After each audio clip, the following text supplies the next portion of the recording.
6 fakta Hakim Roda Emas, mengimbangi Guo Jing dan meremehkan Yang Guo. Jinlun Fawang, atau dikenal sebagai Golden Whale Monk, Hakim Roda Emas, adalah salah satu antagonis utama dalam novel The Return of the Condor Heroes. Ia merupakan seorang biksu dari Tibet yang memiliki kemampuan bela diri luar biasa serta ambisi besar untuk menguasai dunia persilatan. Demi mencapai tujuannya, ia bersekutu dengan Kekaisaran Mongol dan menjadi ancaman utama bagi Guo Jing serta Yang Guo. Sebagai seorang petarung kelas atas, Jinlun Fawang mengandalkan teknik khas dari Tibet yang lebih menekankan kekuatan fisik dan daya tahan dibandingkan kecepatan serta kelincahan seperti pendekar Tiongkok lainnya. Meskipun memiliki kemampuan luar biasa, kesombongan dan ambisinya justru menjadi kelemahan fatal yang pada akhirnya menghancurkan dirinya sendiri. 1.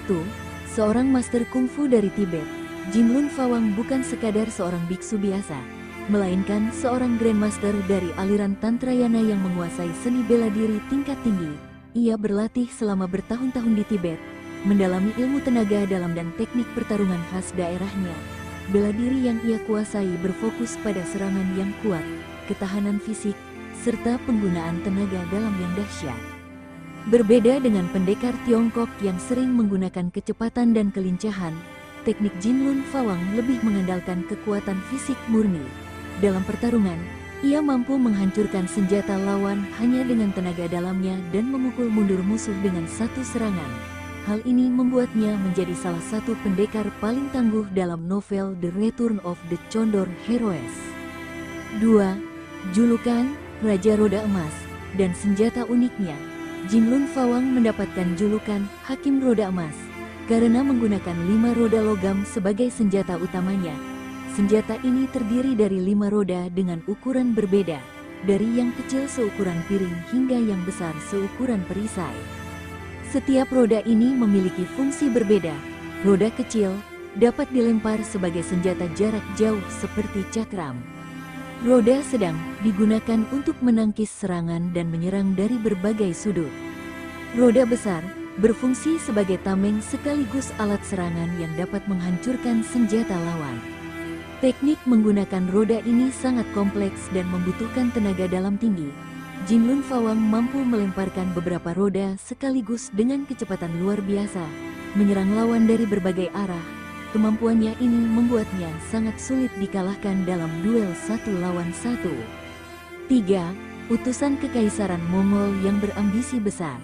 Jinlun Fawang bukan hanya seorang pendekar hebat, tetapi juga memiliki ambisi politik yang besar. Ia bersekutu dengan Kekaisaran Mongol dan menjadi penasihat serta pejuang bagi Kubilai Khan. Dalam rencana Mongol untuk menaklukkan dinasti Song Selatan, Jinlun Fawang bertugas merekrut pendekar-pendekar berbakat dan mengeliminasi musuh-musuh yang berpotensi menghalangi jalan mereka. Ia percaya bahwa dengan menjadi sekutu Mongol, ia bisa menguasai dunia persilatan dan mendapatkan gelar pendekar nomor 1. Jinlun Fawang sering menggunakan taktik licik dalam misinya, termasuk memanfaatkan turnamen bela diri untuk menunjukkan kekuatannya dan menjatuhkan lawan-lawannya secara terbuka. Meskipun ia memiliki posisi tinggi dalam Kekaisaran Mongol, para jenderal Mongol sendiri tidak sepenuhnya mempercayainya, karena mereka melihatnya hanya sebagai alat untuk mencapai tujuan mereka. 4. Lawan tangguh bagi Guo Jing dan Yang Guo. Jinlun Fawang memiliki kemampuan yang membuatnya setara dengan pendekar terkuat di zamannya, termasuk Guo Jing. Dalam beberapa pertarungan, ia mampu menandingi Guo Jing dalam adu tenaga dalam dan strategi bertarung. Namun, kesalahannya yang paling besar adalah meremehkan Yang Guo. Saat pertama kali bertemu Yang Guo, ia menganggapnya sebagai bocah tanpa pengalaman. Namun, seiring waktu, Yang Guo terus berkembang dan meningkatkan teknik bela dirinya, terutama setelah menguasai pedang besi hitam milik Dugu Qiubai. Dalam beberapa pertemuan mereka, Yang Guo berhasil menunjukkan kemampuannya, dan pada akhirnya, ia menjadi ancaman nyata bagi Jinlun Fawang. Keangkuhan Jinlun Fawang yang terus meremehkan Yang Guo justru menjadi awal kehancurannya. 5. Kekalahan tragis di tangan Yang Guo. Pertarungan terakhir antara Jinlun Fawang dan Yang Guo terjadi di sebuah pertempuran besar yang menentukan nasib banyak orang. Jin Lun Fawang menggunakan seluruh kemampuan dan tenaganya untuk mengalahkan Yang Guo. Tetapi ia tidak menyadari bahwa Yang Guo telah berkembang menjadi pendekar yang jauh lebih kuat dari sebelumnya. Dalam pertarungan ini, Jin Lun Fawang akhirnya kehabisan tenaga setelah bertarung terlalu lama. Yang Guo, yang telah menguasai teknik tingkat tinggi, berhasil mengalahkannya dengan serangan yang menghancurkan. Dalam kondisi terluka parah, Jin Lun Fawang jatuh dari tebing dan menemui ajalnya.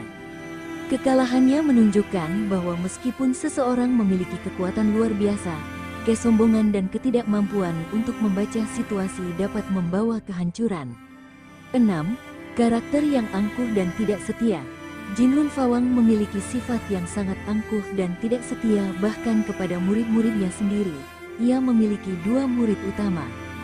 Daerba, murid yang setia dan kuat, tetapi kurang cerdas. Huodu, murid yang lebih licik dan ambisius, tetapi tidak sekuat Daerba.